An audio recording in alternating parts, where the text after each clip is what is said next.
विस्तार न्यूज में हूं आपके साथ सोनिका सिंह। शुरुआत करते हैं तमाम बड़ी खबरों की। आपको खबरों से रूबरू कराते हैं, सीधा उत्तराखंड ले चलते हैं। उत्तराखंड में कोरोना के मामले लगातार कम होने लगे हैं और इसी के साथ कोविड कर्फ्यू भी बढ़ा दिया गया है। उत्तराखंड में कोरोना का कहर कम होने लगा है, जिसे देखते हुए उत्तराखंड की सरकार ने कोविड कर्फ्यू में बढ़ोतरी की गई है।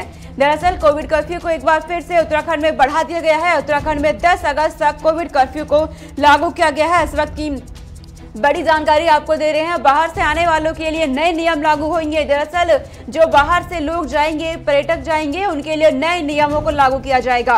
उत्तराखंड में कोरोना का कहर लगातार कम होता दिखाई दे रहा है और 10 अगस्त तक के लिए कोविड कर्फ्यू को बढ़ा दिया गया है। हालांकि बंदिशें अभी भी जारी रहेंगी, पाबंदियां भी लागू रहेंगी, लेकिन इसमें अभी आपको कोई राहत नहीं मिलेगी क्योंकि कोविड कर्फ्यू को एक बार फिर से बढ़ा दिया गया है। तीसरी लहर की भी आशंका है, तो ऐसे में उत्तराखंड सरकार लगातार सतर्क है और साथ ही लोगों से भी अपील कर रही है कि सतर्क और सावधान रहे।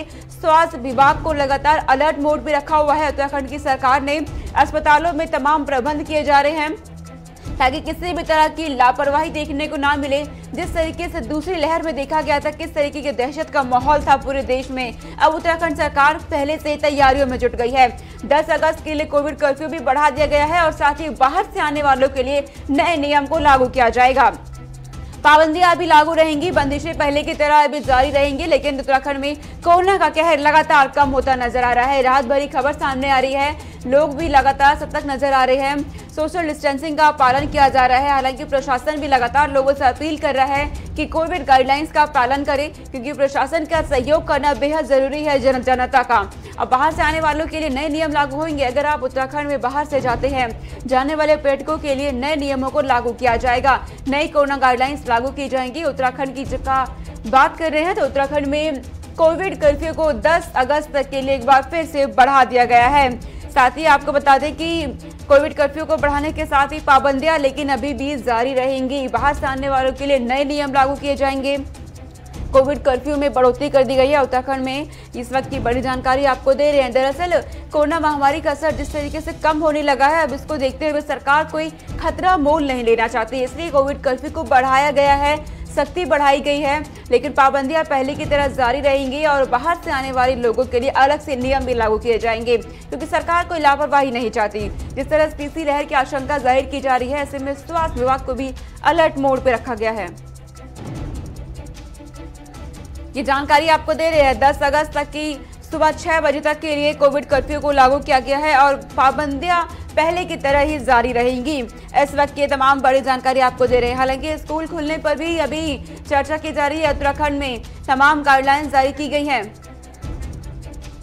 बाहर से आने वालों के लिए नए नियम भी लागू होंगे। अगर आप बाहर से जा रहे हैं, पर्यटक अगर उत्तराखंड में प्रवेश करते हैं तो उनके लिए नए नियम लागू किए जाएंगे उत्तराखंड के अंदर, क्योंकि कोरोना के मामले लगातार कम होते नजर आ रहे हैं। ऐसे में सरकार कोई खतरा मोल नहीं लेना चाहती, कोई लापरवाही नहीं चाहती। इसको देखते हुए सरकार लगातार अलर्ट मोड में भी है।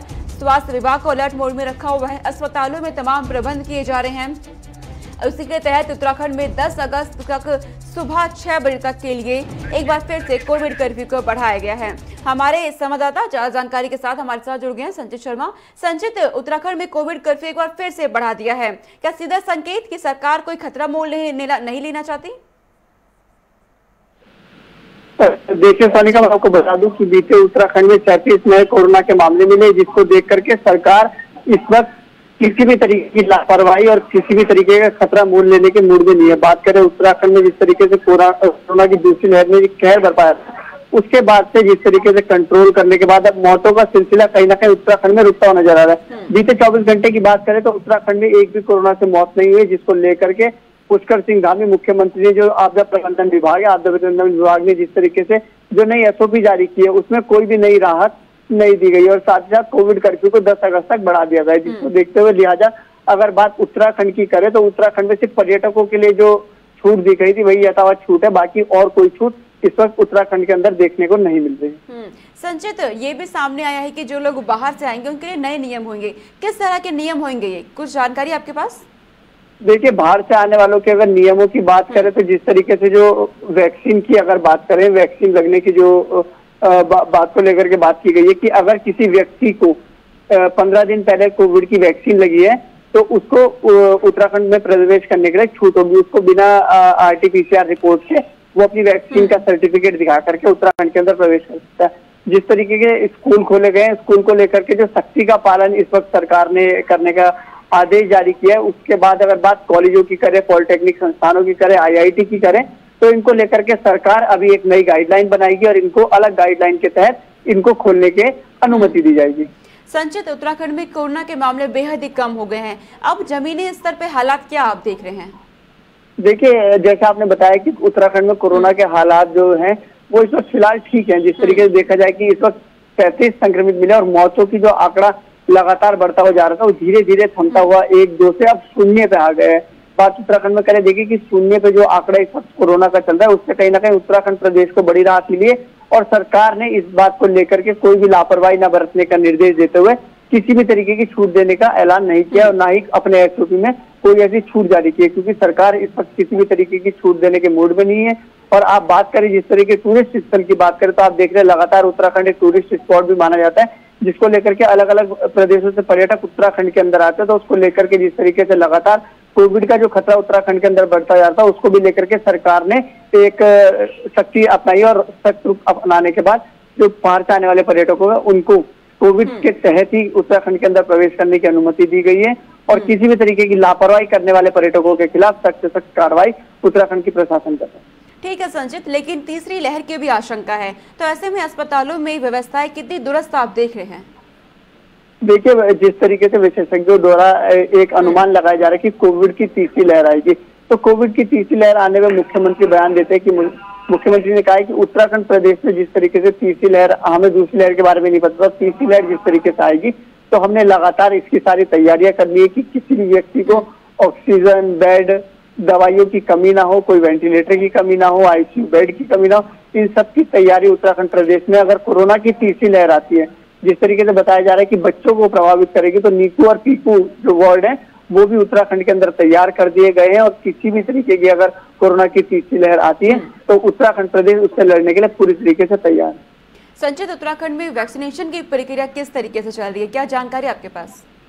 देखिए, बात अगर वैक्सीनेशन सेंटरों की करें तो लगातार लोगों को वैक्सीन लग रही है और जो फर्स्ट डोज वैक्सीन जिनको लगनी है, फर्स्ट डोज वैक्सीन लगने वाले लोगों को अभी भी फिलहाल रजिस्ट्रेशन कराना है, लेकिन सेकंड डोज वैक्सीन लगने वालों को अपना फर्स्ट वैक्सीन सर्टिफिकेट दिखा करके वैक्सीन लगवा सकते हैं। और बात अगर वैक्सीनेशन सेंटरों की करें और वैक्सीन की उत्तराखंड के अंदर करें तो इस वक्त पर्याप्त मात्रा में उत्तराखंड के अंदर वैक्सीन उपलब्ध है। और जिस तरीके से कि खबरा दबड़ी जिस समय शुरुआती दौर में देखने को मिली थी कि उत्तराखंड के अंदर वैक्सीन को लेकर के खबरा दबड़ी वाला माहौल था, लोगों में एक संशय भी बना हुआ था कि वैक्सीन ना लगवाएं या लगवाएं, इसको लेकर के लगातार जो सरकार ने जागरूकता अभियान चलाया, उसको लेकर के अगर आप बात फिलहाल उत्तराखंड की आज की स्थिति की बात करें तो उत्तराखंड के अंदर जो वैक्सीनेशन सेंटर है वो दुरुस्त है बिल्कुल, और वहां पर वैक्सीनेशन सेंटरों की जो हालात है वो बढ़िया है। और जिसको लेकर के बात लोगों की करें तो लोगों को भी इस वक्त जो कोई दिक्कतों की सामना जो पहले करने पड़ रहा था वो नहीं करना। हालांकि तकनीकी समस्या अभी भी लोगों के सामने वो वैक्सीनेशन सेंटर मारे, क्योंकि कई लोगों के नाम गलत हो जा रहे हैं, कई लोगों का सर्टिफिकेट नहीं निकल पा रहा है, ऐसी समस्या अभी भी उत्तराखंड के अंदर बनी हुई है।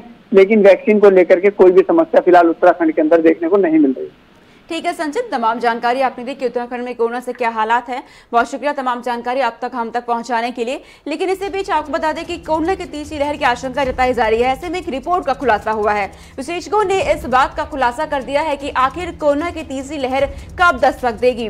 ये जानकारी ग्राफिक्स के माध्यम से आपको समझा रहे हैं। भारत में कोरोना की तीसरी लहर इस महीने से दस्तक दे सकती है। विशेषज्ञों के द्वारा से रिपोर्ट में ये खुलासा किया गया है कि इसी महीने से दस्तक दे सकती है कोरोना की तीसरी लहर। विशेषज्ञों ने कहा है कि अगस्त के आखिर में कोरोना की तीसरी लहर आ सकती है। दरअसल अगस्त महीने के आखिरी तक में कोरोना की तीसरी लहर आने की आशंका जता दी गई है, जिसमें रोजाना 1 लाख कोरोना के मामले सामने आएंगे। ये विशेषज्ञों की तरफ से कहा गया है कि रोजाना 1 लाख के करीब मामले सामने आएंगे। इसी के साथ रिपोर्ट्स की माने तो इस महीने में शुरू होने वाली तीसरी लहर अक्टूबर में अपने चरम पर जा सकती है। दरअसल अक्टूबर में तीसरी लहर का पीक देखने को मिलेगा। दूसरी लहर में कमजोर स्वास्थ्य व्यवस्था को देखते हुए केंद्र ने राज्यों से ऑक्सीजन की मांग की थी। दरअसल दूसरी लहर में जिस तरीके से देखा गया कि स्वास्थ्य व्यवस्था किस तरीके से कमजोर पड़ गई थी। दवा समेत अन्य जरूरी सामानों को पहले ही उपलब्ध रखने के निर्देश दिए गए हैं। दूसरी लहर से सबक लेते हुए ये कहा गया है कि इस बार दवा समेत अन्य सामानों को पहले से रखा जाए। हालांकि कोरोना की तीसरी लहर दूसरी लहर के मुकाबले ज्यादा खतरनाक नहीं होगी। ये जानकारी भी सामने आई है कि दूसरी लहर के मुकाबले कम खतरनाक रहेगी। विशेषज्ञों ने बताया कि दूसरी लहर में देश में हर रोज 4 लाख नए मामले देखने को मिले थे। दूसरी लहर की बात कर रहे हैं तो 4 लाख नए मामले सामने आ रहे थे। हैदराबाद और कानपुर आईआईटी के प्रोफेसरों के नेतृत्व में शोधकर्ताओं ने इस रिपोर्ट को जारी किया है। दरअसल इस रिपोर्ट को जारी किया गया है और उसमें तीसरी लहर को लेकर के जानकारियां दी गई हैं कि तीसरी लहर को लेकर के अगस्त के अंत तक में 1 लाख रोजाना मामले सामने आ सकते हैं। तो आपको अपना बहुत ध्यान रखना होगा क्योंकि तीसरी लहर आने की आशंका जता दी गई है। विशेषज्ञों की तरफ से भी सलाह चेतावनी जारी कर दी गई है कि किस तरीके से अपना ध्यान रखें। अगस्त के बाद अक्टूबर में कहा गया है कि इसका पीक आ सकता है कोरोना का, क्योंकि कोरोना की तीसरी लहर आने की आशंका जता दी गई है। ऐसे में बहुत आपको ध्यान रखना होगा। दूसरी लहर के मुकाबले देखिए तो तीसरी लहर में अधिक खतरा है। ऐसे बीच एक बड़ी जानकारी सामने आ रही है। उत्तराखंड में कई घंटे बद्रीनाथ हाईवे बंद रहा। ऊखीमठ चोपता गोपेश्वर हाईवे का 40 मीटर हिस्सा धंस गया है। इस वक्त की बड़ी जानकारी, जिले में अभी भी 26 संपर्क मार्ग बंद है। दरअसल लगातार उत्तराखंड में जिस तरीके से तेज बारिश का मौसम बना हुआ है, इससे आपको बता दें कि प्रदेश में भारी बारिश की वजह से भूस्खलन की तस्वीरें देखने को मिल रही है। भूस्खलन लगातार हो रहा है। उत्तराखंड में कई घंटे तक बद्रीनाथ हाईवे भी बंद रहा। इसी के साथ 26 संपर्क मार्ग भी बंद रहे। आपको बता दें कि कुंड ऊखीमठ चोपता गोपेश्वर हाईवे का 40 मीटर हिस्सा धंस गया और जिसकी वजह से 40 संपर्क मार्ग 26 संपर्क मार्ग भी बंद हो गए। प्रदेश में भारी बारिश की वजह से भूस्खलन की संभावनाएं भी देखने को मिल रही है। मौसम विभाग लगातार चेतावनी जारी कर रहा है कि अलर्ट मोड पर रहे। उत्तराखंड में आने वाले दिनों में लगातार देखा जा रहा है कि तेज बारिश का दौर चल रहा है। ऐसे में अभी जानकारी सामने आई है कि बद्रीनाथ हाईवे भी बंद हुआ और इसी के साथ 26 संपर्क मार्ग भी बंद है। प्रदेश में भारी बारिश की वजह से भूस्खलन की भी संभावना जताई गई है। लोगों से अपील की जा रही है कि बाहर जाने से बचें। हमारे संवाददाता धनराज गर्ग हमारे साथ जुड़ गए हैं तमाम जानकारी के साथ। धनराज, लगातार उत्तराखंड में तेज बारिश की वजह से तबाही की तस्वीरें देखने को मिल रही है। अब बद्रीनाथ हाईवे बंद है, किस तरीके से आप देख पा रहे हैं आवागमन किस तरीके से संभव हो पा रहा है उत्तराखंड में? कि जिस तरीके से मौसम विभाग ने पहले से ही चेतावनी जारी की हुई है कि 5 अगस्त तक कहीं ना कहीं बारिश से भारी बारिश उत्तराखंड में हो सकती है। और पहाड़ी क्षेत्र की बात करें तो पहाड़ी क्षेत्रों में भी लगातार बारिश देखने को मिल सकती है और साथ ही भूस्खलन की घटनाएं भी सामने आ सकती हैं। तो वहीं आपको बताते चलें कि जिस तरीके से ऊखीमठ जी, तो उत्तराखंड से जानकारी हमारे संवाददाता दे रहे हैं कि आखिर किस तरीके से मौसम का मिजाज उत्तराखंड में लगातार पल पल बदल रहा है। मौसम विभाग भी लगातार चेतावनी जारी कर रहा है कि आने वाले दिन उत्तराखंड में बेहद मुश्किलों वाला रहने वाला है। तो लोगों से भी अपील की जा रही है कि घरों से बाहर निकलने से बचे। हमारे संवाददाता लगातार ये जानकारी हम तक पहुंचा रहे हैं कि किस तरीके से रास्ते बंद होने लगे हैं। बद्रीनाथ हाईवे भी बंद है जिसकी वजह से 26 संपर्क मार्ग भी बंद हो गए हैं।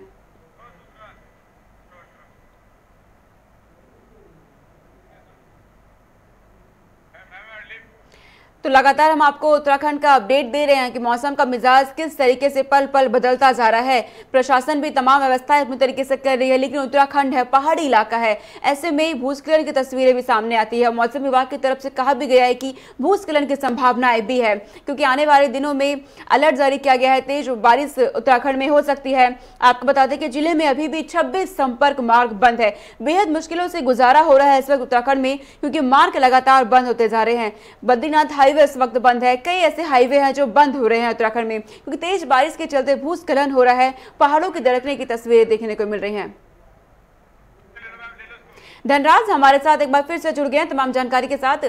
धनराज, आपसे जानना चाह रहे थे हम कि किस तरीके से आवागमन संभव हो पा रहा है क्योंकि बद्रीनाथ हाईवे बंद है, 26 मार्ग बंद है इस वक्त। धनराज जी, सोनिका, बिल्कुल जिस तरीके से अभी भी देखा जाए कि उत्तराखंड में अभी भी 26 मार्ग ऐसे हैं जो बंद चल रहे हैं क्योंकि जिस तरीके से अभी हाल ही में जो बारिश हुई थी उसके चलते कहीं ना कहीं जो पहाड़ी क्षेत्र है पहाड़ी जी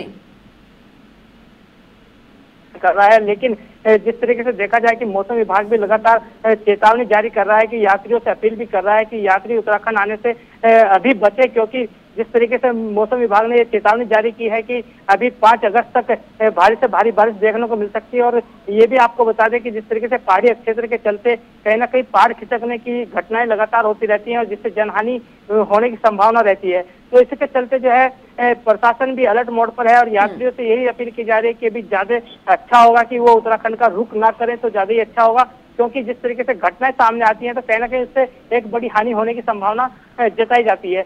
लेकिन अब देखने वाली बात ये होगी कि आखिर प्रशासन इस पूरे जो अलर्ट है उसके चलते किस तरीके से मुस्तैद रहता है, क्योंकि अभी 5 अगस्त तक का ये अलर्ट जारी किया हुआ है मौसम विभाग की तरफ से। और साफ तौर पर देखने में आ रहा है कि जो प्रशासन अलर्ट मोड पर नजर भी आता है, सभी टीमें अलर्ट मोड पर कर दी गई हैं। जिस तरीके से यदि मैदानी क्षेत्रों की बात करें तो जिस तरीके से गंगा की बात करें या फिर नदियों की बात करें तो नदियां अपने उफान पर जरूर आती हैं, लेकिन उससे पहले ही मौसम विभाग ने साफ तौर पर चेतावनी जारी कर दी है कि जो नदियों के किनारे बसे लोग हैं उनको कहीं ना कहीं समय रहते सुरक्षित स्थानों पर पहुंचा दिया जाए। ठीक है धनराज, तमाम जानकारी आपने दी कि उत्तराखंड में मौसम का अपडेट कैसा है। प्रशासन भी लगातार व्यवस्था को दुरुस्त करने में लगा है। बहुत शुक्रिया तमाम जानकारी हम तक पहुंचाने के लिए। आगे रुख करते हैं, उत्तराखंड में राजनीतिक सरगर्मियां लगातार तेज होती जा रही है। राजनीतिक सरगर्मियां तेज हो रही है क्योंकि आगामी विधानसभा बेहद नजदीक है। बीजेपी में फिर से चलेगा बैठकों का दौर। बीजेपी में लगातार बैठक हो रही है और बैठकों का दौर चलेगा। उत्तराखंड की बात कर रहे हैं तो राजनीतिक सरगर्मियां बढ़ने लगी हैं। तमाम राजनीतिक दल इस वक्त बैठकों में लगे हैं। उत्तराखंड में राजनीतिक पार्टियों ने पूरा जोर लगा दिया है। दरअसल राजनीतिक पार्टियां इस वक्त उत्तराखंड में आगामी विधानसभा चुनाव 2022 को लेकर के तैयारियों में जुट गई है। बात कांग्रेस की करे, बीजेपी की करे या तमाम क्षेत्रीय पार्टियों की, इस वक्त उत्तराखंड में सभी पार्टियां एक्टिव मोड में नजर आ रही है। और बीजेपी की बात करते हैं तो बीजेपी लगातार बैठकों का कर रही है और बैठकों का दौर चल रहा है। रणनीति बनाई जा रही है कि एक बार फिर से किस तरीके सत्ता में आया जाए, क्योंकि इतिहास देखते हैं तो उत्तराखंड का लगातार सीएम बदलते हैं, कभी कांग्रेस के कभी बीजेपी की तरफ से। तो ऐसे में बीजेपी पूरा जोर लगा रही है कि 2022 में भी कमान बीजेपी के हाथों में रहे। लेकिन तमाम राजनीतिक पार्टियां इस वक्त पूरी तरीके से एक्टिव मोड में है और राजनीतिक सरगर्मियां उत्तराखंड में बढ़ने लगी है। इस वक्त ये बड़ी जानकारी आपको दे रहे हैं कि बीजेपी में एक बार फिर से बैठकों का दौर चलेगा। हमारे संवाददाता नवीन शुक्ला हमारे साथ जुड़ गए हैं ज्यादा जानकारी के साथ। नवीन, राजनीतिक सरगर्मियां उत्तराखंड में बढ़ने लगी है, बीजेपी लगातार बैठक कर रही है, आगे भी बैठकों का दौर चलेगा, क्या कुछ रणनीति अब बीजेपी की तरफ से आप देख रहे हैं? जी दर्शकों को बताना चाहूंगा कि करीब 2022 का चुनाव अब जल्दी आने वाला है। इसी का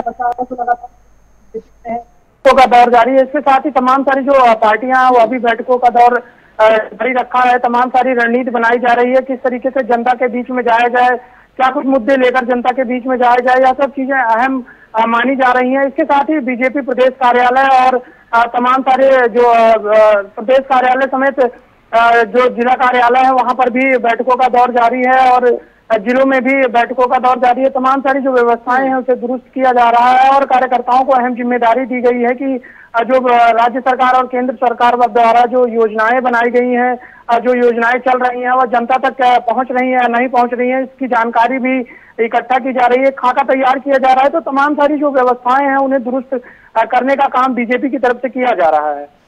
लेकिन नवीन, इसी बीच देखा जा रहा है कि उत्तराखंड में कई तरह के प्रदर्शन लगातार हो रहे हैं, कभी बिजली कर्मचारियों की तरफ से, कभी सफाई कर्मचारी और साथ ही देवस्थानम बोर्ड का मुद्दा भी है। तो ऐसे में बीजेपी क्या रणनीति बना रही है इन मुद्दों को लेकर के?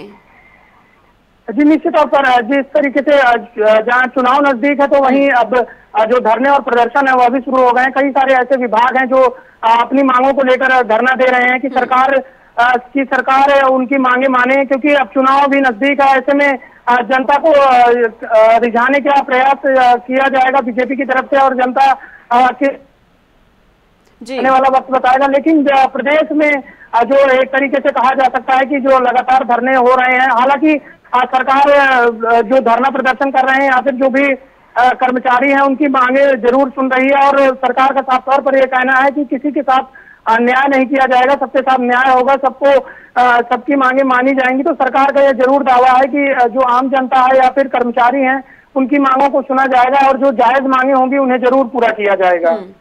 नवीन, बीजेपी की तरफ से लगातार व्यवस्थाएं की जा रही है, रणनीति तो बनाई जा रही है, लेकिन आप ग्राउंड जीरो पे रहते हैं तो क्या मूड आप जनता का देख रहे हैं?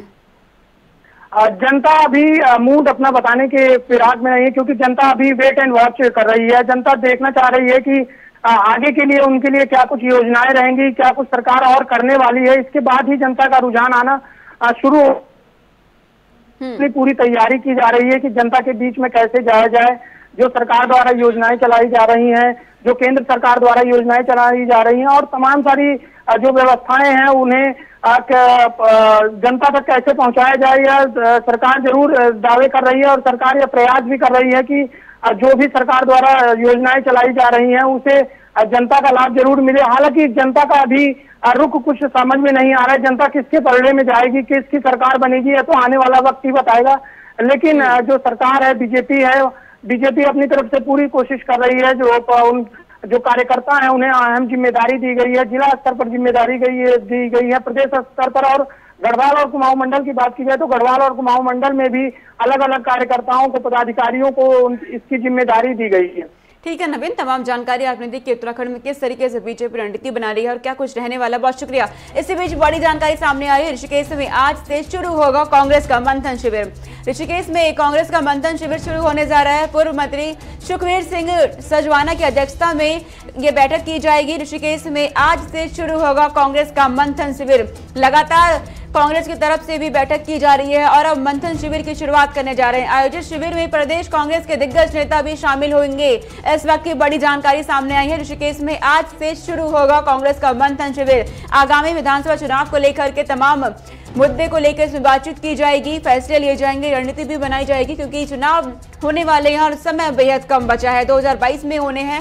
कांग्रेस भी लगातार रणनीति बनाने में लगी है और अब मंथन शिविर की शुरुआत करने जा रही है। कांग्रेस की तरफ से सुखवीर सिंह सजवान की अध्यक्षता में समिति का आयोजन किया जाएगा। ऋषिकेश में आज से शुरू होगा कांग्रेस का मंथन शिविर। इस वक्त की ये बड़ी जानकारी आप तक पहुंचा रहे हैं। आयोजित शिविर में प्रदेश कांग्रेस के दिग्गज नेता भी जुटने वाले हैं। तमाम मंत्री इसमें शामिल होंगे, तमाम नेता शामिल होंगे। कार्यकर्ताओं को जिम्मेदारियां सौंपी जाएंगी, क्योंकि चुनाव को लेकर के समय बेहद कम बचा है और कांग्रेस लगातार रणनीति बनाने में भी जुट गई है। और कांग्रेस की तरफ से लगातार दावे भी किए जा रहे हैं कि आने वाले समय में कमान कांग्रेस के हाथों आएगी। हमारे ब्यूरो चीफ उत्तराखंड से धीरेन्द्र प्रताप सिंह हमारे साथ जुड़ गए हैं तमाम जानकारी के साथ। धीरेन्द्र, कांग्रेस की तरफ से मंथन शिविर की शुरुआत होने वाली है, क्या कुछ रहने वाला है इस शिविर के दौरान? बिल्कुल सोनिका, देखिए अब कांग्रेस चुनाव को देखते हुए उनकी जो टीम है वो गठित हो गई है। प्रदेश अध्यक्ष नया मिल गया है, नेता प्रतिपक्ष नया मिल गया है। इसके साथ ही तमाम जो गुट अलग अलग दिखाई देते थे, काफी कोशिश उनके सीनियर लीडर्स ने की है कि वो एकजुट हो जाए और चुनाव में एकजुटता के साथ परफॉर्म करें। इन सबको देखते हुए इन सब योजनाओं को धरातल पे उतारने के लिए कांग्रेस ने चिंतन मंथन शिविर जैसा अभियान छेड़ा है और जिसके तहत आज जो पूर्व मंत्री है सुखवीर सजवाड़ वहां पे इस तरह के एक शिविर का आयोजन कर रहे हैं। उसमें कांग्रेस के कुछ सीनियर नेताओं के भी शामिल होने की उम्मीद है। तो सोनिका, मैं बता दूं कि यह एक तरह से चुनावी जो सक्रियता होती है पार्टियों की, उसके अनुसार अब कांग्रेस सक्रिय हो गई है और उसके पास बहुत सारे ऐसे रीजन हैं जिसके आधार पे वो अपने कार्यकर्ताओं में ये हौसला, ये उत्साह भर सकती है कि बीजेपी की 5 साल की जो सरकार है उसमें 3 मुख्यमंत्री बीजेपी ने बदले, जबकि एब्सोल्यूट मेजॉरिटी की सरकार थी। कोरोना में सरकार ने ठीक से काम नहीं किया और सबसे बड़ी बात, इस प्रदेश में जो एक मिथक बना हुआ है कि एक बार कांग्रेस आएगी और एक बार फिर बीजेपी आएगी, तो बीजेपी के बाद अब कांग्रेस को लगता है कि उसका ही नंबर आने वाला है सत्ता में। इसलिए इस तरह के आयोजन के माध्यम से अपने कार्यकर्ताओं को सक्रिय करने के लिए कांग्रेस पार्टी ने अब इस तरह के अभियान शुरू कर दिए हैं। धीरेन्द्र, इस वक्त उत्तराखंड में राजनीतिक दल सभी एक्टिव तो हो गए हैं, कांग्रेस भी एक्टिव है, लेकिन आप उत्तराखंड में जनता का क्या रुझान देख रहे हैं? सोनिका, देखिए जनता जो है इन राजनीतिक दलों के एक तरह से अपनी जुबान से टल जाने का, बदल जाने का जो एक टेंडेंसी है, जो प्रवृत्ति है, उसको लेकर के जनता में काफी निराशा देखने को मिलती है। और शायद इसीलिए हम जब यहाँ पे जितने भी बाई इलेक्शन हुए 2017 के बाद, उनके रुझानों को अगर देखें तो प्रायः जनता नोटा की तरफ जाती हुई दिखाई देती है। नोटा की संख्या दिनों दिन लगातार बढ़ती रही, तो नोटा एक तरह से कह सकते हैं कि ये जनता में जो निराशा फैली है सत्ता संस्थानों को लेकर के, राजनीतिक दलों की जो दलीय निष्ठाएं हैं उनको टूटने को देख करके, उनके वादों से मुकरने की प्रवृत्ति को देख करके, तो मैं समझता हूँ भी जनता जो है बहुत ध्यान से, गंभीरता से ऑब्जर्व कर रही है कि अब 2022 में किस पार्टी को जनादेश देना चाहिए और बीजेपी को दोबारा मौका दिया जाना चाहिए या एक बार फिर से कांग्रेस को मौका दिया जाना चाहिए। तो उनका देखने वाली बात होगी। अभी जनता काफी साइलेंट दिखाई दे रही है, लेकिन उसमें एक चीज स्पष्ट है कि जनता सरकारों के क्रियाकलापों से काफी निराश भी है। ठीक है धीरेन, तमाम जानकारी आपने पहुंचाई। क्या क्या शिविर होने वाला है कांग्रेस का और किस तरीके से रहेगा, बहुत शुक्रिया आपका तमाम जानकारी हम तक पहुंचाने के लिए। तो आपको बता दें कि कांग्रेस का मंथन शिविर ऋषिकेश में आज से शुरू होगा और तमाम नेता तमाम मंत्री इसमें शामिल होने वाले हैं। मंत्री इसमें बैठक में तमाम मुद्दों पर बातचीत की जाएगी। आगामी विधानसभा चुनाव को लेकर के रणनीति बनाई जाएगी, कार्यकर्ताओं की जिम्मेदारियां भी सौंपी जाएगी। हमारे ब्यूरो चीफ ने जिस तरीके से जानकारी दी कि तमाम नेता इसमें जुटने वाले हैं और अहम मुद्दों पर बातचीत की जाएगी, किस तरीके से बूथ लेवल पे कार्यकर्ता कार्य करेंगे और आगामी विधानसभा चुनाव को लेकर के किस तरीके से 2020 को साधा जाए, तमाम कोशिश होगी, रणनीति बनाई जाएगी इस मंथन शिविर के दौरान। बड़ी जानकारी इस वक्त की आई है सामने। आपको बता दें कि लगातार सरगर्मियां बढ़ती जा रही है क्योंकि चुनाव बेहद नजदीक आने वाले हैं, आगामी विधानसभा चुनाव। ऐसे उत्तराखंड में तमाम राजनीतिक दल इस वक्त एक्टिव मोड में नजर आ रहे हैं। तो इस बुलेटिन में इतना ही। देश और दुनिया की तमाम खबरों के लिए देखते रहिए गुलिस्तान न्यूज। नमस्कार।